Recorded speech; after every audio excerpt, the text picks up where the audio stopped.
Hey, welcome to Pitstop with the Deers Ford Lincoln Auto Amigos. I'm Tony, This is Fernando. and we're joined today by Allie Green, who's the executive director of the Fremont Health Foundation. You got it. And it was founded in 1976. Mm. Allie, what is your role with the foundation? As the director of the Fremont Health Foundation, I really work with anything that has to do with philanthropy and support of healthcare in Fremont. So that could be grants, working with donors and business partners, and just advancing what we do for healthcare. So that could be a new program or maybe a specific project or capital or technology, really any improvements that we're trying to make. We need philanthropic support. So that is really my duty within the foundation. And is that the mission of the foundation? Then also you included that in your. Yeah, in a roundabout way. The actual mission is to use resources and relationships to advance the mission of Methodist Fremont Health. Well, the reason we have you here today is we think what you do is so important for the Fremont community and not just the Fremont community, but the surrounding areas that also come to Methodist Health in Fremont. And I know you're a big support, a lot of what you do supports them. Yeah. And you just came from fill a truck or stuff a truck Yeah. for Yeah. Lifehouse Care Corps? Yes. Lifehouse? Yes, that's a partnership with WWT6. So all the Methodist affiliates participate in it, but we take donations for Care Corps Lifehouse twice a year. We usually do one in the summer and then winter, but it sounds like our winter one's getting moved up more to fall because it continues to get postponed due to cold weather and us having to stand outside. So it will be a November event. Well, Fernando and I can tell you, being in the cold weather is not necessarily a great thing. We did a Find Us This downtown, Uh-huh. and we said we were going to be there Friday at 1, so we kept our promise. Yeah. We were freezing. We sat out there for about 2 hours. And, I don't think nobody showed up. Well, people showed up, but nobody found the right stuff we were looking for, Oh, no. and it was cold. What time of year was that? Oh, It was in like the a week spring. ago. Oh, gosh. Yeah. It was freezing. Oh, no. One of us ran to the truck for about 2 minutes. Yes, one of us did. So how does the foundation help enhance and expand the Methodist Health of Fremont? Really, the hospital and healthcare in general just needs support from donors and grants to make things happen. We have great operating money, but in order to advance and to find new things, we need donor support and grant support. And so if we want something great to come to Fremont, we might need the help of donors, and otherwise that project could not happen. So recently, I saw that you guys, well, we were there. We visited the gardening project that you guys did in memory of Sean. Yeah. How did that come about? Yeah. So Sean Shanahan Brown was my predecessor in this position. I had the fortune of working with her on different events and projects previously. And after she had passed, this was prior to me starting this position, but I've heard stories that they wanted to honor her in some way, but they didn't know if that should be naming a room after her or a sign. Like they just kind of thought about it for a while. And I truly don't know who exactly came up with this garden idea, but it turned out to be perfect. And her family thinks that it's perfect. And we think that it's a great way to honor her too. She loved flowers. It's near the cancer center, and she passed from cancer and had spent time in that cancer center herself. And I've said myself that many of our staff enter through that entrance at the hospital each day.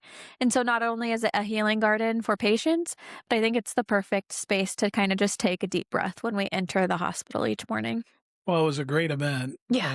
And I know her family had to be very happy if you look at the number of people that were there. Yeah. It was a great thing to be a part of. So I know also I want to say in the last year, I was at something where you had a new piece of equipment, the cancer center. Yeah. And was that a big part of the health foundation? Oh, yeah. It was a huge fundraiser that Sean had been working on for the past several years. It was a capital campaign for the cancer center, and the result of that was a new linear accelerator, which is the equipment that delivers radiation when somebody's doing radiation therapy to treat their cancer. It was about a $2 million project. The previous piece of equipment had been quite dated, and there was many patients who were having to go to Omaha to get similar or the most effective radiation for the type of cancer that they had. And so offering this in Fremont allows all of our patients to be able to get their radiation here. I don't know how much you guys know about radiation, and I had to learn myself, but oftentimes radiation therapy is like 10 to 30 consecutive business days of treatment. And if you can imagine having to drive to maybe Methodist Hospital or Nebraska Med or something for that many consecutive days, potentially this person is still working, maybe their family's still working, like that can become quite burdensome. So it was an important project to Sean. It became a very important project for the hospital, and the results have been outstanding. The last number that I saw as of a few months ago was that we have been able to treat 30 more patients than we would have been able to previously because our previous technology wouldn't have treated the type of cancer that they had. So that makes it worth it. To me, I have been thrilled to share those results with some of the people that supported that project. Now, after radiation, does that make them sick? Does it make them not feel well then after the radiation treatment? Not nearly like chemo could. Most of the patients that I've worked with that have received radiation feel okay afterwards. Some have some type of burns, depending on the type and the intensity of the treatment. Yeah, so I know that machinery and equipment was because of people donating and generating that money for the foundation. Fremont is wonderful in that being able to donate and being generous, and the community is just amazing with that. What do you think makes Fremont being that generous for those types of situations? I think that Fremont is near and dear to everybody's hearts and the surrounding communities. And if they can make something happen for Fremont that we then don't have to go into the bigger city for, I think that they're all motivated by making that happen and helping the people that are in the community so that they don't have to travel to get things like that. We're kind of a unique breed in that way. And our Omaha Methodist affiliates joke about it, but it's true. We kind of like to stick close to our community and our tribe that we have here. And I think that kind of spurs a lot of the generosity. So for someone who wants to give to the healthcare in Fremont, where's the biggest area they can make an impact? We have so many different areas. And really, I tell people to give to what speaks to you. We have funds that support new babies. We have funds that support hospice patients and just about everything in between. We have medication assistance programs. We have people that just donate unrestricted. We have people that want to support scholarships. And so really, if there's just something that speaks to your soul and is meaningful to you, or maybe has been meaningful to a family member or something, I think that in itself could be the biggest impact. Why do you think giving locally is the most important thing? I think that everybody wants to see their local organization succeed. Kind of did an activity just out of the blue with Lutheran high school students that came to visit us a couple months ago. And the activity that I gave them was write a list of 10 things that you think would happen if our hospital closed tomorrow. I hadn't really thought of it too much myself, honestly, but hearing some of their answers were kind of jaw-dropping. I mean, we employ 1,000 people, not necessarily all full-time, but you see something like that go away or not be as successful, and it makes a huge impact on a community of our size. So that motivates me to make sure that we're always doing the best that we can and offering the best services. So that motivates me to give locally, and I think that motivates a lot of others as well. So what's the most rewarding part of your job? Being in the community and being able to share what we do. I have kind of a unique position in that I also have duties for the hospital, and that is all community health related. So anything that we can do to spread information and education about healthy living, I get to be involved in a lot of that. So overall, just sharing the stories about all of the good that's going on inside of our walls, that's rewarding to me. I get to see it each day. I've been a clinician, and so I've lived it, but being able to share that with the community definitely fills my cup. Yeah, and we see you all around the community and all the events. She Yeah. plays great golf, by the way, if you guys haven't seen her play. Did you see me play golf? You were at the tournament. Now, what was it? The rebuilding Oh, together yeah. tournament. I forgot about that. But that's coming from somebody who does not. Yes, I'm terrible at it. I do love golf. But he's just starting. You know, got to give him a break. So what have you learned in your role through volunteers, other healthcare professionals? What are some of the things you've learned from these people? I'm learning every single day from them. This morning we had Bridges Out of Poverty training, and so we were learning about the crisis mindset that some people in poverty are living in and how it is next to impossible to make futuristic decisions when your mind's stuck in that crisis train of thought. That was a big piece of information and educational session that we had just this morning. Daily learning things like that. I think a lot of people have a lot of misconceptions about healthcare and foundations and, just any group in general. What is the biggest misconception that people think when they're thinking about the healthcare foundation that you guys run? I would say two different things. The first one would be, why does healthcare need philanthropy and why do they need a foundation? Like, healthcare is just expensive. I pay a ton of money. You guys have a ton of money. Why would you need donations to support your projects?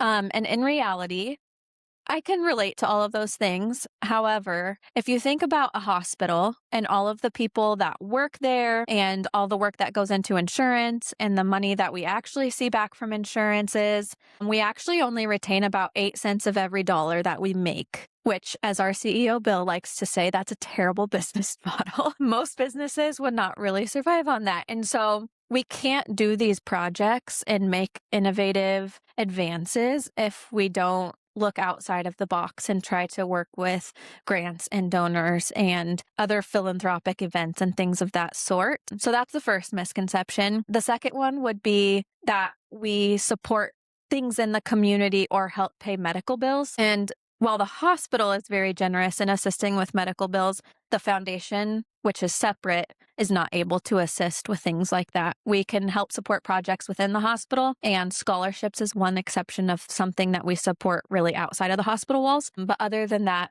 really our sole purpose is to advance Methodist Fremont Health and the clinics. So am I correct when I say your slogan for the Fremont Health Foundation is helping healthcare? Is that correct? If you could pick a different slogan, what would you pick? Oh, goodness. Remember, this is on record, okay? Instead of helping healthcare, I would maybe say advancing healthcare.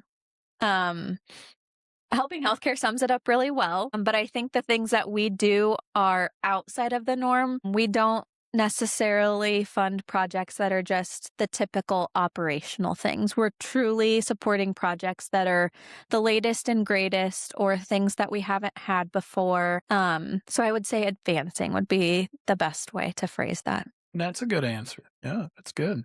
Thanks. Now, Ellie, I'm not from Fremont. I just moved here not too long ago, and I think that you are from here, right? I'm not. You're not from here. Mm-mm. You're not local. Nope. Ogallala, Nebraska. Yeah. Oh, that's pretty far away. Yeah, that is far. Oh my God. So what is your favorite thing about Fremont since moving here? The people, without a doubt. I try to shout out as often as I can Brenda Wilberding, and I know a lot of people do, but I am lucky enough to be her neighbor. And had I not met her and gotten tied in with the chamber community, I think that my career trajectory would look completely different than it does now. But not being from here and being able to make connections with as many people as I have, build friendships, community relationships, business partnerships, have honestly been blown away by the people. Shout out to Brenda because she is an amazing person. She's always looking out to connect people. Always. It's awesome. By far her biggest strength. So this is a question I didn't send you. You're going to have to come up with, but if you ever see Allie at things, she's always got different shoes on. I think Allie's probably a shoe connoisseur. Oh, no, I hope my husband doesn't watch this. That could happen. Do you have how many pairs of shoes would you guess you have? I'd hate to guess because you probably don't even see a fraction of them. I also have a lot of sneakers and tennis shoes and things that don't really come out during the workday. I would estimate 40. I don't know. One of the things my daughters would do when they'd have friends over to our house is take them in my closet and show them how many pairs of shoes their father had. And I would say they got that from me. So to their fiancés and husbands, sorry. But how many pairs of shoes do you have? I think it's more than 40. Okay. Well, then I don't feel bad. Well, at least little Lugnut's not in there. That kid's wore a different pair of tennis shoes every day since he's been here. I think this is the first time I see him wear a pair that I've already seen him wear.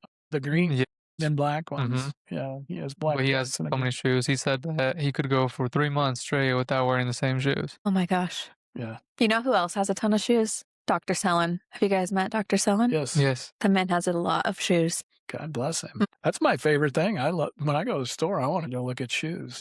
That's why Brenda doesn't let you go alone. Go ahead. I was going to ask, when people see you, they usually think of the Health Foundation, right? And you're there for money and donations. Have you ever been somewhere and you have to explain to them that you're not there for donations? You're there to, have fun? I haven't really been asking much for donations yet since I'm still relatively new to this job. So I have not ran into that situation. Thank goodness. So people don't walk the other way when Allie comes in. Not yet.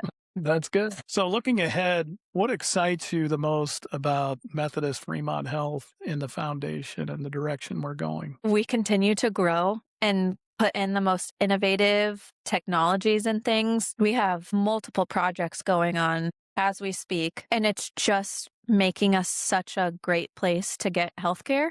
But I think that as technology continues to advance, I mean, I could guess at what our next few projects could potentially be, but in 2 or 3 years with where AI is at, I could be totally wrong, and there might be some new wonderful medical thing that comes out in the next few years that maybe we're fundraising for instead. So I think the unknown's a little exciting. Who knows what comes next? Do you guys use AI a lot? In a roundabout way, our physicians just started using a technology. I'm not sure if you've seen it yet or not, but our medical record system rolled out an app with AI for our physicians. And so with patient consent, of course, they record their visits and it allows them to give full attention to their patients because the AI is listening to the entire conversation. The physicians love it because they don't feel like they need to be taking all these notes and everything. And then after the visit, it prompts them with things like, you mentioned a new medication. Would you like to order it? And so maybe something that they would have forgotten previously, this AI is reminding them, hey, you talked about this. Is this something that you want to do? And then it really puts together a draft of the note for the chart for that patient. And our physicians have said that it's saving them over an hour a day of maybe time that they were having to stay after they were done, or maybe now they're being able to add in a few more patients to, whittle down their wait list a little bit. So our CEO again, Bill, said that he's never seen physician adaptation of a new technology like he has this. They love it. Well, that's great. Mm-hmm. I always remember, as a diabetic, I got to go for checkups quite often. And I remember I'd walk out and I would see the physician on a recorder recording his visit with this patient. Yeah. And then they would go back later and put it in their notes from the recording, but it was quicker to do that. So I imagine that saves a lot of time. Well, yeah. I mean, they still can use a dictator to fill in the gaps. So that would be like voice to text. But this overall just puts their note together and they can edit it as they see fit. Okay, Allie. And no, so if listeners back home or wherever they're listening to could take something out of this podcast today, what would you want that to be? I would want people to know that we can't continue to have the latest and greatest and best things without some sort of donor support. And sometimes that's really small and sometimes it's really big. And all of it is important. And I think that we'll continue to be a really amazing healthcare provider in Fremont with philanthropic support. I had said earlier today, I was telling you, our service department offers people a roundup and that money goes to life care corporations. And when we were doing our Amigos on the Go today, I was talking about giving. And we like to give back to a lot of things in Fremont. And one thing I was telling people is you don't have to just give big dollars. Even the smallest amounts help because those all add up. And when you add up all those small ones, become big ones. Oh, definitely. We are doing a fundraiser this month during June. It was a partnership with Sapp Brothers. They're doing a cancer fundraiser across all of their locations. And so I thought, how perfect. Everybody needs gas.